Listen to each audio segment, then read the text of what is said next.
আমরা যারা ঠাকুরকে ধরেছি, আমরা সব সময় তার দয়াটা টের পাই। তো আজকে বলবো এক গুরু ভাই কিভাবে বেঁচে গেল ঠাকুরের দয়ায়।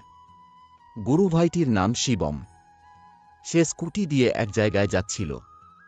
তখন তার স্কুটিটি ব্রেক ফেল করে। ব্রেক চাপছে তবুও গাড়িটি থামছে না, চাবি অফ করল তবুও থামছে না গাড়িটি।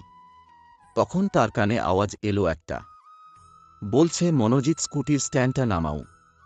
তখন সে স্ট্যান্ডটা নামাতেই থেমে গেল স্কুটিটি। প্রাণে বেঁচে গেল গুরু ভাইটি। আশ্চর্যের বিষয় হল, মনোজিৎ নামটি তাকে ঠাকুর বাড়ি থেকে দেওয়া হয়েছিল। সেই নামটি সচর-আচর অনেকেই জানে না। তাহলে তখন তাকে কে বলল কথাটা? এটাই ঠাকুরের অপার দয়া। সেই গুরু ভাইটি নিজে ফেসবুকে এই তথ্যটি শেয়ার করেছিল। তো ঠাকুর আমাদের সব সময় বাঁচাতেই চায়।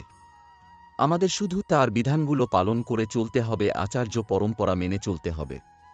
তাহলেই রক্ষা। জয় গুরু। নিবেদনে বিশাল পাল।